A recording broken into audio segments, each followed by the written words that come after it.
Terpujilah Sang Buddha, Namo Buddhaya. Kunci untuk hidup tenang itu sederhana. Pertama, tidak perlu membicarakan hal-hal yang tidak penting. Kedua, tidak perlu melihat yang tidak perlu kita lihat. Dan ketiga, tidak perlu mendengarkan hal-hal yang tidak perlu didengar. Terkadang tidak menghiraukan bisa menjadi jalan terbaik untuk menghindari kemarahan, dendam, dan rasa benci.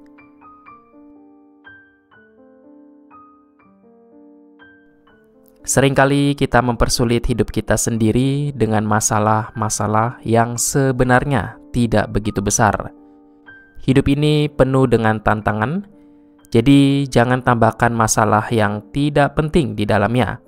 Jika secara materi kita masih kurang, kita bisa hidup sederhana. Hiduplah secukupnya, tidak perlu mengikuti keinginan untuk berfoya-foya, memakai pakaian yang bermerek, atau mengganti handphone dengan versi terbaru. Tabunglah uang Anda dan jangan biarkan pengeluaran melebihi pendapatan. Hidup sederhana itu tidak mengurangi kualitas hidup. Lebih baik makan di tempat sederhana, tetapi keuangan untuk pendidikan anak sudah tersedia, memakai pakaian sederhana, tetapi pikiran tidak terganggu oleh hutang. Hidup sederhana itu lebih aman secara material. Jangan biarkan gengsi mengatur hidup kita, berjuanglah hingga mencapai keamanan secara material. Belilah sesuatu yang sesuai dengan kebutuhan, bukan karena harganya mahal, tetapi karena keamanan keuangan jauh lebih penting daripada terlihat kaya di mata orang lain. Jadi untuk apa membebani diri kita dengan tuntutan untuk menampilkan kekayaan yang sesungguhnya hanya akan mengganggu ketenangan batin kita?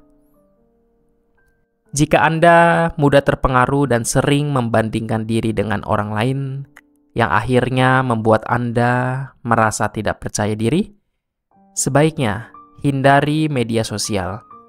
Batasi akses yang bisa mengganggu kebahagiaan Anda.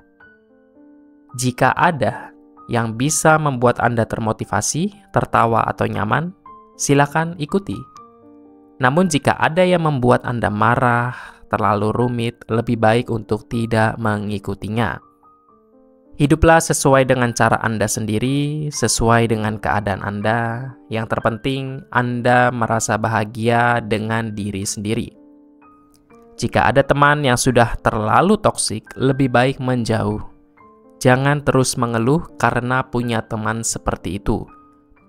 Membantu dan peduli itu penting, tetapi jangan biarkan kebaikan Anda dimanfaatkan oleh orang lain. Hindarilah orang-orang yang suka menjatuhkan Anda atau yang tidak bertanggung jawab.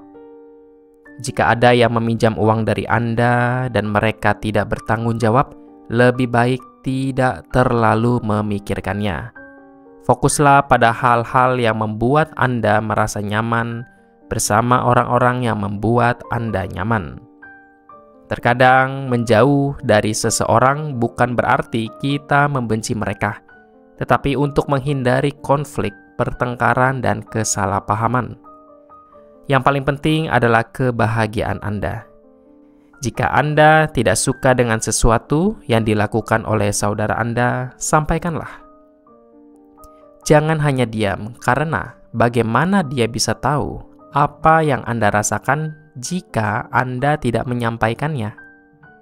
Manusia dilahirkan dengan perasaan dan kepekaan yang berbeda-beda, dan tidak semua manusia bisa melihat isi pikiran orang lain. Jika Anda merasa hidup Anda stagnan, coba periksa apa yang sudah Anda lakukan selama ini. Sudahkah Anda melakukan usaha secara konsisten? Sudahkah Anda bekerja keras, cerdas, tuntas, dan ikhlas? Apa yang terjadi pada kita sekarang adalah hasil dari pemikiran dan tindakan kita di masa lalu. Dan apa yang akan terjadi pada kita di masa depan bergantung pada pemikiran dan tindakan kita hari ini. Jika aktivitas Anda hari ini masih sama seperti sebelumnya, kemungkinan besar hidup Anda akan tetap sama. Masalahnya ada pada Anda. Apakah Anda ingin bergerak maju atau tetap diam? Semuanya ada dalam pilihan Anda. Kedua pilihan itu tidaklah salah, tetapi setiap pilihan memiliki konsekuensinya. Coba periksa, apakah Anda telah melakukan langkah-langkah untuk mendekatkan diri pada tujuan Anda? Jika Anda telah melakukannya tetapi belum melihat kemajuan, bersabarlah dan teruslah belajar untuk menemukan cara terbaik. Yang penting adalah progres, jangan hanya mengeluh tanpa bertindak untuk mencapai cita-cita Anda. Jika Anda merasa kurang pengetahuan, belajarlah lebih banyak, baca lebih banyak, dan ikuti seminar. Diskusikan dengan teman yang berwawasan luas, gunakan waktu Anda untuk berdiskusi dengan mereka. Semakin banyak yang kita pelajari, semakin kita menyadari bahwa masih banyak yang kita tidak ketahui. Bagaimana Anda bisa berkembang jika menghabiskan waktu dengan hal-hal yang kurang produktif? Saat lelah, istirahatlah. Jika Anda memiliki banyak pekerjaan, fokuslah untuk menyelesaikan pekerjaan itu. Jangan menghabiskan waktu hanya untuk menyalahkan orang lain atau situasi. Kadang-kadang masalah hidup diciptakan oleh diri kita sendiri. Terlalu sering kita terjebak dalam drama yang membuat kita merasa tanpa harapan, dan anehnya kita melakukannya secara tidak sadar. Mulailah dengan memprioritaskan diri sendiri, kesejahteraan, dan kesehatan mental. Jangan kita semakin terpuruk, melainkan berfokuslah pada solusi yang memungkinkan masalah menjadi peluang untuk pertumbuhan diri. Terlalu membesar-besarkan masalah hanya akan menjebak kita dalam kecemasan dan ketidakbahagiaan. Bersihkan pikiran dan jaga batin agar damai sehingga Anda dapat menemukan kedamaian sejati.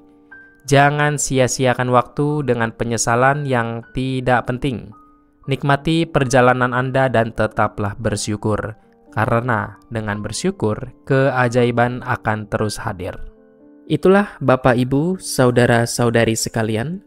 Semoga apa yang saya sampaikan bisa memberikan pemahaman. Semoga kita dapat merealisasi kebebasan sejati. Sabe Sata Bawantu Sukitata, semoga semua makhluk berbahagia.